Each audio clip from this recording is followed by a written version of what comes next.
Salut à toi, abonné fidèle de la chaîne Le Curieux. Aujourd'hui, je m'adresse à tous ceux qui vivent avec un salaire modeste, notamment les salariés de la fonction publique et jeunes Togolais qui galèrent à joindre les deux bouts chaque fin de mois.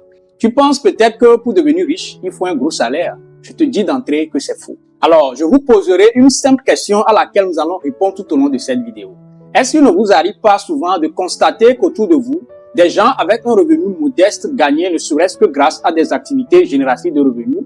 Je veux citer la vendeuse de beignets du quartier, le chauffeur de taxi qui se lève souvent à 4 heures du matin ou encore le menuisier du coin qui vivent tranquillement sans trop de stress. Contrairement à vous qui avez un emploi en plein temps, un revenu stable et garanti, mais pourtant vous tirez constamment le diable par la queue. Oui, beaucoup me diront que les besoins s'estiment souvent par rapport à la taille du revenu, certes, mais nous commettons aussi et très souvent des erreurs qui nous engouffrent un peu plus dans des périples infernaux. Alors, chers abonnés, nous n'allons pas trop durer dans des discours vains. Si tu es d'accord avec moi et très convaincu qu'il est possible de tirer le meilleur profit de tes revenus tout en rationalisant tes dépenses, alors accorde-moi 20 minutes de ton précieux temps. Suis-moi de bout en bout dans cette vidéo car je vais te montrer 10 stratégies simples mais puissantes pour construire ta richesse. Même avec peu de moyens et le meilleur, tu peux commencer dès aujourd'hui. Comme à l'accoutumée pour ces genres de thématiques que je développe, j'ai réservé le meilleur pour la fin. Un cocktail de 20 secrets en matière de conseils, vie et finances pour les salariés de la fonction publique pour une carrière professionnelle réussie et une vie de retraite bien préparée et paisible.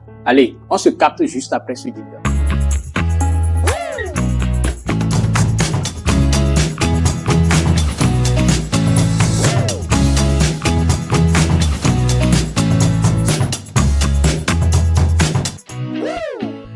Pour commencer la vidéo, faites ça. Ça ne coûte rien. Est-ce que c'est bon? Allons-y maintenant. Devenir riche ne commence pas par une augmentation de salaire ou par un coup de chance. Cela commence par une prise de conscience. Tu dois reprendre le contrôle de ton argent et ce contrôle passe obligatoirement par une étape souvent négligée mais essentielle. L'organisation de tes finances personnelles. Beaucoup de fonctionnaires, de jeunes travailleurs en général vivent le mois comme une boucle infernale. Le salaire tombe, les dépenses s'enchaînent et quelques jours après le compte est vide. Ce n'est pas toujours à cause d'un bas salaire, mais très souvent à cause d'un manque de clarté et de planification. Pourquoi organiser ses finances? Tout simplement parce que ce que tu ne maîtrises pas te maîtrise. Tu dois savoir exactement, primo, combien tu gagnes réellement, ton salaire net, tes primes, tes revenus annexes. Secondo, combien tu dépenses de façon fixe, je veux parler du loyer, du transport, de la nourriture et de façon variable les loisirs, les imprévus. Et tertio, une catégorie de dépenses dont nous n'assurons pas efficacement le contrôle et qui nous enfonce encore dans une situation infernale. Je veux parler là de l'argent perdu en termes d'abonnements inutiles, Netflix, Spotify, les dépenses impulsives, fuites invisibles, les pots de vin après le boulot, un week-end entre amis, etc. La plupart des gens pensent qu'ils n'ont pas assez d'argent, mais en réalité, ils ne savent pas où passe leur argent. C'est comme verser de l'eau dans une bassine trouée. Tant que tu ne bouges pas les trous, tu auras toujours l'impression qu'il en manque. Comment t'y prendre? Nous allons procéder de façon simple et méthodique. Commence par utiliser un carnet, un tableau Excel ou une application gratuite comme Moneyfy, Wallet ou Money Manager. Pendant 30 jours, note tout ce que tu dépenses, même les 100 francs pour le sachet d'eau de Pure Water ou le 500 francs du pain matinal. À la fin du mois, fais le total, tu risques d'être choqué. Un exemple simple, si tu dépenses 500 francs pour le petit déjeuner au travail chaque jour, cela te fait 500 fois 22, égale 11 000 francs par mois. Ajoute 1000 francs de data de données mobiles chaque jour, ça fait encore plus 22 000 francs. Rien que là, 33 000 francs de tes revenus partent sans que tu ne t'en rendes compte. Cher abonné, pour une meilleure planification, je t'invite à utiliser la règle des 3 enveloppes. Pour mieux gérer, adopte un système assez simple. 50% pour les dépenses essentielles, les logements, la nourriture, le transport, 30% pour tes loisirs et besoins personnels, 20% pour l'épargne et l'investissement. Ce principe peut être adapté à ta réalité. L'important, c'est d'avoir une structure claire. Alors, des astuces très pratiques pour toi. Paie-toi en premier. Dès que tu reçois ton salaire, mets de côté ta part d'épargne, même si ce n'est que 5 000 francs. 2, utilise les enveloppes physiques si tu n'as pas confiance aux banques ou tu détestes faire la queue. Une pour les courses, une pour le transport et une pour l'épargne. Prévois ton mois à l'avance, ne subis plus ton salaire, mais domine. Pour ton déjeuner au boulot, plutôt que de t'abonner au fast-food qui te coûte 1000 francs ou plus pour chaque livraison ou des plats que toi-même tu t'offres en te déplaçant entre amis ou seul, avec là encore des dépenses supplémentaires en carburant, tu peux payer une gamelle dans laquelle tu peux mettre tes plats préférés cuisinés depuis la maison par madame ou toi-même que tu peux ramener au boulot déjà le matin et déguster à la pause. Dans ce cas, c'est le ravitaillement du frigo à domicile pour toute la famille qui est mise à contribution. Au bout d'un mois, vous serez surpris des résultats. Avec cette meilleure et bonne organisation, tu verras très vite la différence. Tu auras moins de stress. À la fin du mois, tu seras capable de dégager de l'épargne et surtout, tu pourras investir dans ton avenir au lieu de survivre au présent. Rappelle-toi, ce n'est pas ton salaire qui te rend pauvre, c'est la manière dont tu le gères. Organise-toi sur le principe et même si tes revenus augmentent, tu seras toujours dans les proportions d'usage et tu franchiras la première marche vers la liberté financière. L'une des causes majeures de la pauvreté silencieuse chez les travailleurs africains et plus particulièrement chez les salariés, c'est la mauvaise gestion des dettes. Le crédit est devenu si accessible qu'il est entré dans les habitudes, souvent sans conscience des conséquences. Pourtant, toutes les dettes ne sont pas mauvaises. J'insiste sur la différence entre bonne dette et mauvaise dette. Une bonne dette est celle qui te permet de générer un revenu supérieur à ce qu'elle coûte. Par exemple, un prêt pour acheter un congélateur que tu utiliseras pour vendre du jus glacé est une bonne dette si elle est bien gérée. En revanche, une mauvaise dette est celle que tu contractes pour consommer sans retour financier. Des exemples patents, un crédit pour acheter un nouveau smartphone alors que l'ancien fonctionne encore. Un emprunt pour financer une fête ou un baptême sans budget ou encore une dette pour les habits de marque ou pour suivre la mode du bureau. Un cas récurrent, c'est le crédit pour acheter un terrain assez cher en agglomération alors qu'on n'est pas prêt à construire là-dessus et pendant ce temps, on paiera sur le long terme le loyer de l'appartement loué où on vit pendant que le terrain acheté repose tranquillement sans aucune revalorisation. Ah oui?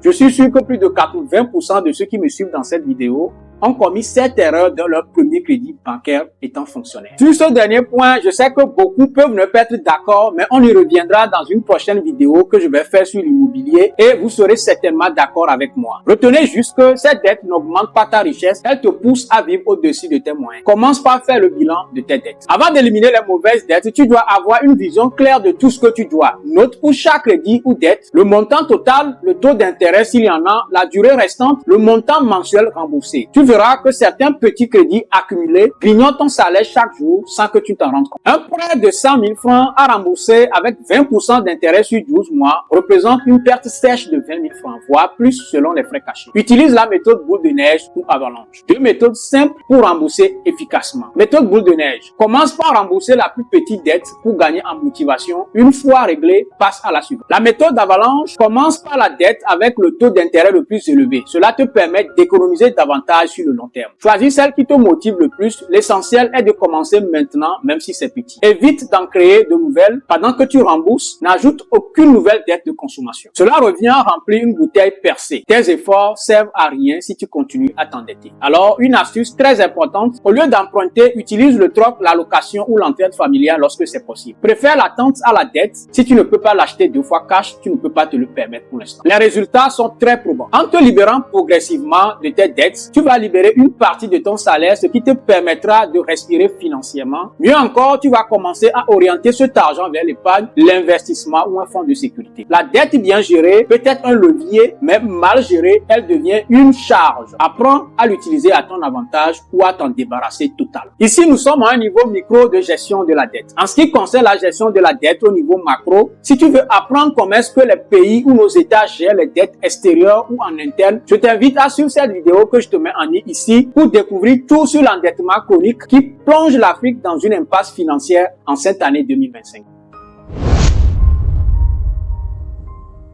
Nous sommes à la 3e stratégie. Alors, imagine ceci. Un matin, tu apprends que ta moto a été volée. C'est ton seul moyen de transport pour aller au travail. Tu paniques, tu appelles un ami, puis un autre. Tu cours à la banque, mais rien, pas d'épargne, pas de marge. Résultat, tu prends un crédit rapide à 15% de taux d'intérêt. Voilà comment, au lieu de résoudre ton problème, tu creuses un trou financier. Cette situation peut arriver à n'importe qui. Et c'est pour cela qu'il te faut un fonds de liberté. Alors, c'est quoi un fonds de liberté? C'est une épargne de sécurité, parfois appelée fonds d'urgence ou matelas de secours. C'est un montant d'argent que tu mets de côté pour faire face aux événements imprévus sans avoir à t'endetter. Ce n'est ni une épargne pour les fêtes de fin d'année, ni un fonds pour un projet précis. C'est un filet de sécurité. Pourquoi fonds de liberté? Parce qu'il te libère de l'angoisse financière. Il te donne la capacité d'agir calmement en période de crise. Il transforme un imprévu en simple contretemps, mais pas en catastrophe. Pourquoi est-ce si important? En Afrique, les fonctionnaires ont souvent un revenu régulier mais modeste. Les jeunes actifs, eux, jonglent entre charges familiales, débris professionnels et instabilité. Un simple pépin de santé, une panne ou un loyer urgent peut les déséquilibrer complètement. Avoir un fonds de liberté, même modeste, permet d'éviter les crédits coûteux en urgence, de faire face aux maladies, aux pannes, aux imprévus familiaux et de saisir une opportunité d'investissement, achat groupé, équipement, formation rapide et de vivre avec moins de stress chaque mois. Comment créer ton fonds de liberté? Fixe-toi un objectif de départ. Par exemple, épargne 50 000 francs sur 6 mois. Ou encore, épargne automatiquement une petite somme chaque mois, 5 000 francs par exemple. Dès que ton salaire tombe, mets-la de côté avant toutes aux dépenses. Utilise un compte séparé ou une tirelire sécurisée. Ne laisse pas cet argent visible ou accessible assez facilement. Résiste à la tentation de le toucher. Ne l'utilisez qu'en cas de vraie urgence. Alors, une astuce très simple, un moyen plus rapide de constituer ce fonds, c'est que si tu reçois des primes ou des extras, je veux parler du 13e mois pour certains, des petits contrats, des remboursements, affectent au moins 30% de ce fonds, cela accélère sa constitution. Pour placer ce fonds, l'idéal est un compte d'épargne simple, sans cas de retrait direct. Tu peux aussi rejoindre une tontine fixe ou confier cette somme à une personne de confiance avec un accord clair. Mais attention à bien encadrer cela. Ce fonds ne doit pas être risqué, il ne sert pas à investir, mais à protéger ta stabilité. Après quelques mois, tu te sentiras différent, plus calme, plus libre. Pourquoi? Parce que tu sauras que tu peux faire face à tout imprévu, quoi qu'il arrive. Et ça, c'est une forme de richesse très puissante. Si tu veux changer ta vie financière, commence par te construire une base solide et cette base, c'est ton fonds de liberté. Quand on parle d'investissement, on pense tout de suite à l'immobilier, à la bourse ou à la création d'entreprises. Mais le premier, le plus important investissement que tu puisses faire, c'est dans ton cerveau. Pourquoi? Parce que la richesse ne dépend pas seulement de ce que tu possèdes, mais surtout de ce que tu sais et de ce que tu es capable de faire avec ce que tu sais. Ton esprit est ton premier capital. Tu peux perdre ton travail, ton argent ou même tes biens, mais personne ne peut te voler ton savoir. C'est pourquoi les personnes les plus riches ne sont pas celles qui héritent d'un patrimoine, mais celles qui ont appris comment le construire et le reproduire. Apprendre à mieux gérer son argent, à vendre, à négocier ou à créer de la valeur. Voilà les vraies bases de l'enrichissement. Que dois-tu apprendre? Tu n'as pas besoin d'un diplôme universitaire pour réussir financièrement, mais tu as besoin de ces 3 connaissances spécifiques. D'abord, l'éducation financière de base, comprendre la différence entre actifs et passifs, entre revenus et dépenses, entre bon crédit et mauvais crédit. Compétences numériques, maîtriser Word, Excel, Canva ou des applications comme WhatsApp Business. Des compétences pratiques, comment vendre un produit, comment faire un budget, comment monter un petit business. Pour apprendre tout cela, aujourd'hui, l'accès au savoir est facile que jamais. À travers YouTube, des chaînes comme Le Curieux ou des chaînes africaines de finances personnelles. À travers des livres, commence par L'homme le plus riche de Babylone, Père riche, Père pauvre ou des auteurs africains comme Kakonou Dupo. À travers des formations en ligne sur des plateformes comme Coursera, EdApp ou même WhatsApp Group d'apprentissage. Des expériences acquises, retenez que rien ne vaut l'apprentissage par la pratique. Lancer un petit projet, même s'il échoue, t'apprends 10 fois plus qu'un cours théorique. Alors, des astuces assez simples. Transforme ton temps mort en temps intelligent. Dans le taxi, par exemple, écoute un podcast. En pause au bureau, regarde une vidéo éducative. Le soir, lis 5 pages avant de dormir. Fais de l'apprentissage une habitude quotidienne. Alors, lorsque tu investis autant dans ton esprit, tu gagnes en confiance, tu évites les pièges financiers classiques, tu es plus créatif et capable de lancer un projet. Tu deviens un acteur de ta croissance, pas un spectateur. Un salaire peut te nourrir, mais un esprit riche peut nourrir ta génération. Un salaire unique, aussi stable soit-il, n'est plus suffisant aujourd'hui. L'inflation augmente, les dépenses imprévues aussi, et les opportunités d'enrichissement restent hors de portée si tu n'as qu'une seule source de revenus. C'est pourquoi tu dois impérativement créer un second flux de revenus, aussi petit soit-il au départ. Pourquoi c'est vital? Si ton salaire est bloqué ou en retard, ce qui arrive malheureusement trop souvent, ton budget est en crise. Tu ne peux pas bâtir une vraie sécurité financière avec un revenu unique. Le second revenu est souvent celui qui te permet d'épargner ou d'investir. Beaucoup me demanderont quelle option avec peu de moyens. Tu peux faire de la cuisine. Si tu sais bien faire un plat populaire comme le riz au gras, les beignets ou les jus naturels, tu peux les vendre les soirs ou les week-ends. Tu peux faire de la tonte, du repassage, lavage de moto, de la couture, des petits services très demandés ou du coaching scolaire, donner des cours à domicile, encadrer des élèves en difficulté. Vous pouvez faire valoir également vos compétences numériques, la création d'affiches, dresser de bons CV à des particuliers, la gestion de pages Facebook pour commerçants, etc. Ou vous pouvez faire faire tout simplement du commerce. Acheter des articles au marché et les revendre dans ton quartier. Les accessoires, les habits, les savons, les fournitures, etc. Alors, une astuce assez simple, commence par ce que tu sais faire. Tu n'as pas besoin de lancer une entreprise formellement. Commence dans ton salon avec 5 000 francs en servant 3 ou 4 clients. Le bouche à oreille fera le reste. Alors, j'ai connu une jeune fonctionnaire à Lomé qui a commencé par vendre des perruques à ses collègues. En 6 mois, elle avait un stock valorisé à 500 000 francs et un revenu secondaire régulier. Ose parler de ce que tu fais. Sois fier de ton activité, mon frère, ma soeur. Ne te cache pas. Ce n'est pas une faiblesse de compléter son salaire. C'est de la sagesse financière. Alors, lorsque vous faites cela au bout du temps, ce second revenu peut rapidement doubler ta capacité d'épargne, servir à créer un fonds d'urgence ou devenir même un tremplin vers l'indépendance. Ce n'est pas l'ampleur du début qui compte. C'est la régularité et l'intelligence avec laquelle tu le développes.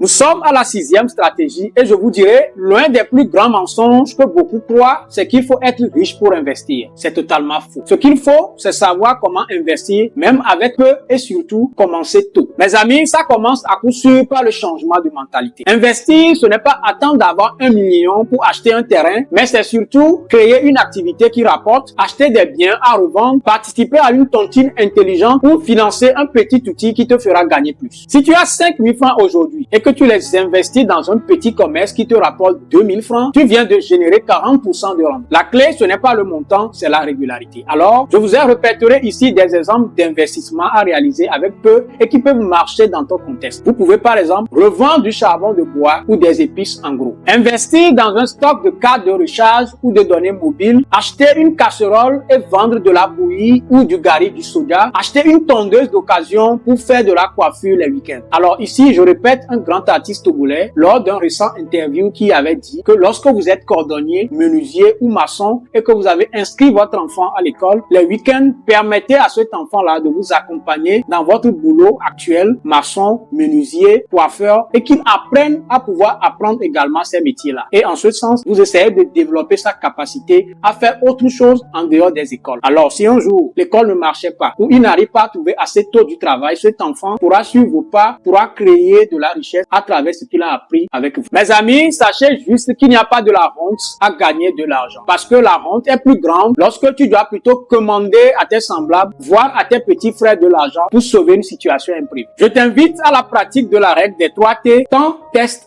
et transformation. Le temps commence en dehors des heures de service. Le test fait un essai sur un petit échantillon et la transformation analyse les résultats et améliore. Tu n'es pas obligé de réussir du premier coup. L'investissement est une école de terrain. Les résultats sont très probants. En investissant régulièrement avec de petits montants, tu comprends mieux la logique du gain, du risque et du client. Tu gagnes de l'assurance pour oser plus grand plus tard. Tu prépares ton indépendance. Le pire investissement, c'est de ne rien faire avec ton argent. Commence aujourd'hui avec peu, mais commence intelligent. La richesse n'est pas un sprint, c'est un marathon. Dans un monde qui valorise l'immédiateté, les likes, les buzz, les gains rapides, il est facile de tomber dans des pièges, de vouloir des résultats sans effort durable. Mais les véritables réussites financières reposent sur 2 piliers fondamentaux, la constance et la patience. Pourquoi c'est si important? Beaucoup commencent un projet avec enthousiasme, mais s'arrêtent dès que les réussites tardent. C'est comme planter une graine et vouloir récolter les fruits le lendemain. Non. Il faut planter, arroser, entretenir et cela prend du temps. Si tu veux épargner 300 000 francs en un an, tu peux le faire avec 25 000 francs par mois. Mais cela exige que tu t'y tiennes chaque mois. Même si un ami organise à côté une fête, même si les tentations sont fortes, n'y va pas. Petit effort, grand résultat. Tu épargnes 10 000 francs par mois. Après un an, tu totalises 120 000 francs. Après 3 ans, ça te fait 360 000 francs. En réinvestissant ce montant intelligemment, tu peux générer un fonds de roulement plus une activité rentable. Si tu combines épargne plus apprentissage plus revenus secondaires, tes progrès seront encore plus rapides. Une astuce très utile pour toi, mon cher, crée un système de suivi. Utilise un carnet ou Google Sheets pour noter tes objectifs et suivre ta progression. Célèbre chaque étape franchie. Garde un visuel sur ton objectif final, photo d'un projet, mots de motivation, etc. Rappelle-toi que la discipline est une forme de richesse. Celui qui est discipliné avec peu d'argent saura l'être avec beaucoup. Celui qui est constant dans ses petits efforts deviendra maître de ses finances et celui qui est patient pourra traverser les tempêtes sans se décourager. In fine, tu développes une mentalité de long terme, tu apprends à prioriser l'essentiel et tu construis ta richesse de manière solide, durable et réaliste. La constance n'est pas glamour, mais elle est puissante.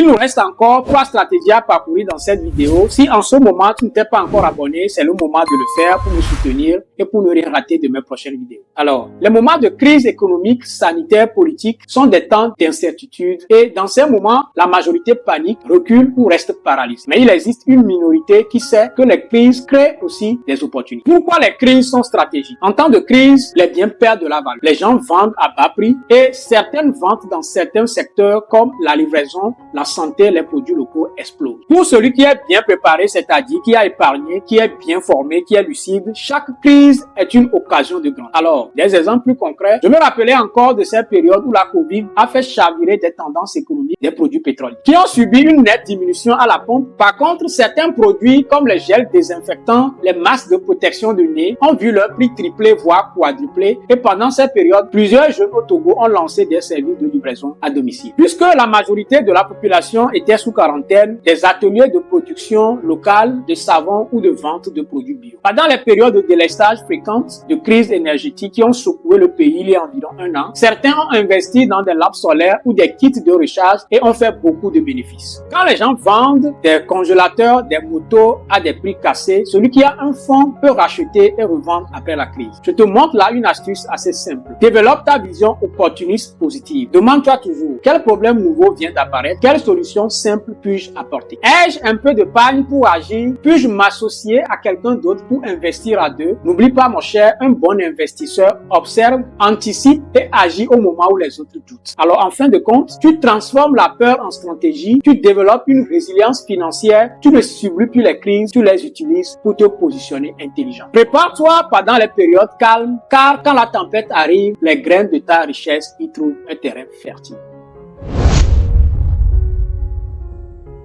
Aujourd'hui, Internet est une mine d'or, mais malheureusement, beaucoup n'y voient qu'un espace de distraction, alors que pourtant, avec un simple smartphone et une connexion, tu peux générer des revenus réguliers, crédibles et parfois exponentiels. Je te parle là du digital. Pourquoi miser sur cela? Tu touches un public illimité, tu n'as pas besoin de local physique, tu peux commencer avec zéro capital. Tu gagnes en visibilité, en réseau et en autorité. Alors, des exemples d'opportunités, tu peux vendre en ligne à travers Facebook, WhatsApp Business ou Instagram. Tu prends des photos d'un produit, chaussures, habits, savon, tu les publies, tu prends les commandes, tu livres, simple et efficace. Tu peux faire de la création de contenu à travers YouTube ou TikTok. Tu as un talent en cuisine, en coiffure, en humour, en tutoriel ou en motivation, partage-le. Si tu postes régulièrement, tu peux monétiser ta chaîne et obtenir des partenariats. Tu as des talents en freelance digital, tu sais faire des montages, tu crées des CV, des visuels, écris des tests, corriger des documents, inscris-toi sur Soros.com, Fiverr, Upwork ou propose sur Facebook. Commence simple et sois constant. Ne cherche pas la perfection, pose régulièrement, sois authentique, réponds aux messages, construis ta communauté pas à pas. J'ai connu un jeune Togolais qui a commencé à faire des tutoriels Excel sur YouTube avec son vieux téléphone. 2 ans plus tard, je l'ai retrouvé. Il forme des entreprises locales et monétise ses vidéos. En fin de compte, tu gagnes en visibilité, tu crées une source de revenus complémentaire, tu construis une carrière digitale même à temps partiel. Alors, rappelle-toi, le digital abaisse aujourd'hui les barrières d'entrée. Celui qui apprend à en tirer profit aujourd'hui deviendra un leader demain.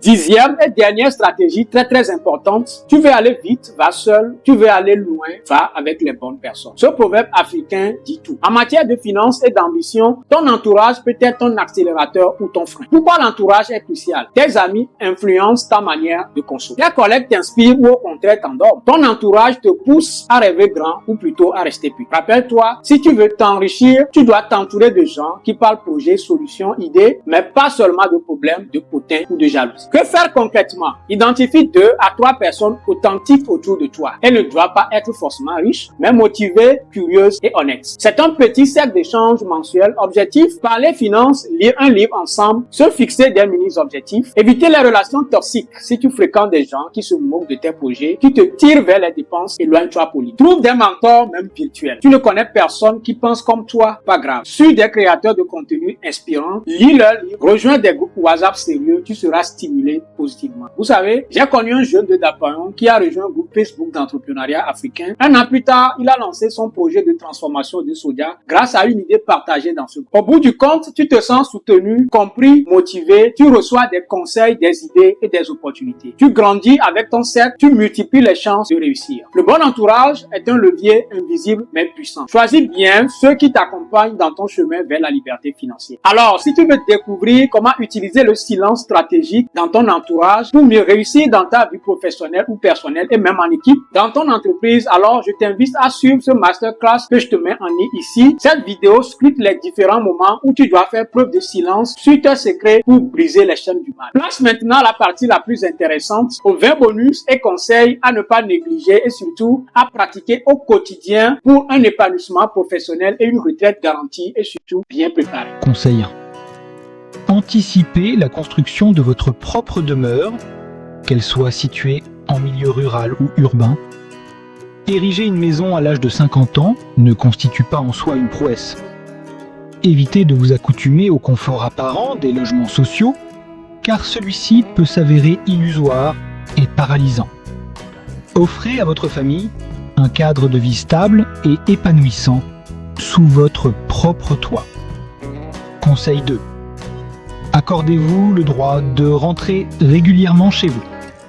N'ayez pas l'illusion d'être indispensable à votre service. En cas de décès brutal, vous seriez rapidement remplacé et l'institution poursuivrait ses activités. Faites de votre famille une priorité absolue. Conseil 3. Ne vous épuisez pas à courir après les promotions. Cherchez plutôt à maîtriser vos compétences et à exceller dans votre domaine. Si une promotion vous est accordée, tant mieux. Dans le cas contraire, demeurez motivé et centré sur votre développement personnel. Conseil 4. Tenez-vous à l'écart des commérages professionnels. Préservez votre intégrité et votre réputation. Abstenez-vous de participer aux discussions qui discréditent vos supérieurs ou vos collègues. Refusez de prendre part aux réunions informelles où l'ordre du jour est axé sur la critique des personnes. Conseil 5. Ne vous engagez jamais dans une rivalité avec vos supérieurs. Cela pourrait vous nuire gravement. De même, évitez toute forme de compétition malsaine avec vos collègues, sous peine d'épuiser votre énergie mentale. Conseil 6. Veillez à développer une activité génératrice de revenus en parallèle de votre emploi principal. Votre salaire, aussi régulier soit-il, ne suffira probablement pas à couvrir vos besoins sur le long terme. Conseil 7. Adoptez une discipline d'épargne rigoureuse. Mettez en place un prélèvement automatique à la source afin de constituer progressivement une réserve financière. Conseil 8.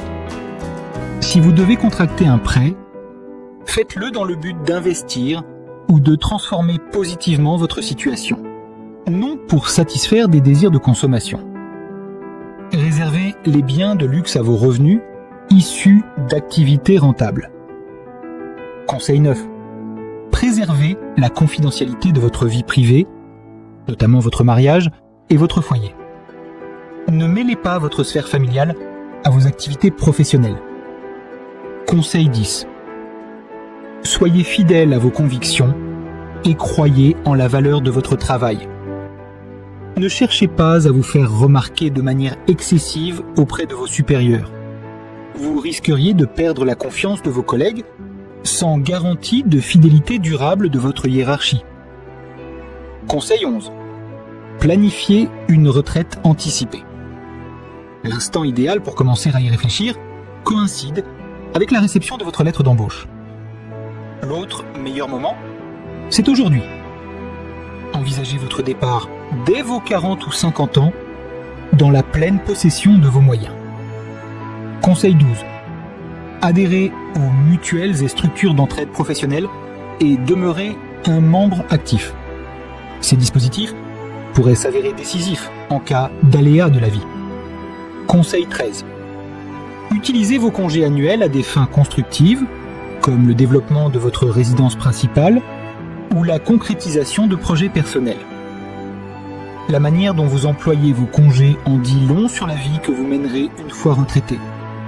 Si vous vous contentez de passer vos journées devant des séries télévisées, n'espérez pas vivre une retraite plus enrichissante. Conseil 14. Initiez un projet pendant que vous êtes encore en activité. Testez sa viabilité pendant vos années de service. En cas d'échec, relancez-en un autre. Une fois qu'un projet devient durablement rentable, envisagez sereinement la retraite pour vous y consacrer pleinement. Se retirer pour créer un projet est souvent risqué. Mieux vaut se retirer pour en gérer un qui fonctionne déjà. Conseil 15. N'affectez pas vos indemnités de pension à la création d'un projet, à l'acquisition d'un terrain ou à la construction d'une maison. Ces fonds sont destinés à assurer votre bien-être, notamment en matière de santé. Ne les utilisez pas non plus pour des charges imprévoyantes, comme des mariages tardifs ou des dépenses éducatives prolongées. Conseil 16. Aspirez à incarner un exemple de réussite après la retraite, non un cas d'école de misère. Soyez un modèle qui inspire vos collègues à préparer activement leur propre départ. Conseil 17. Ne partez pas à la retraite parce que vous êtes usé ou devenu un poids pour votre structure. Quittez vos fonctions pendant que vous êtes encore vigoureux. Ainsi, vous pourrez savourer les plaisirs simples de la vie, gérer sereinement vos affaires, voyager et profiter de votre famille. Ceux qui s'attardent trop longtemps dans la vie professionnelle se retrouvent souvent déconnectés de leur foyer ou contraints à continuer de travailler jusqu'à leur dernier souffle. Conseil 18. Prenez votre retraite dans votre propre maison et non dans un logement de fonction ou une résidence administrative. Cela facilitera votre réintégration dans la société qui vous a vu grandir et permettra une transition plus harmonieuse vers votre nouvelle vie. Conseil 19. Ne laissez pas les privilèges de votre fonction vous faire oublier votre avenir post-professionnel. Les avantages liés à l'emploi sont temporaires. Seule une entreprise solide vous assurera un statut et des revenus après votre départ. Conseil 20. N'ayez pas une aversion pour la retraite, car elle est inévitable. Que ce soit de votre propre initiative ou non, vous y serez confronté un jour. Autant l'aborder avec sérénité et préparation. Si cette vidéo vous a inspiré positivement, alors laissez le gros pouce, ça ne coûte rien pour vous. Partagez-la massivement et surtout abonnez-vous à la chaîne pour ne rien rater de mes prochains contenus. On se capte très bientôt dans une nouvelle vidéo. D'ici là, portez-vous bien.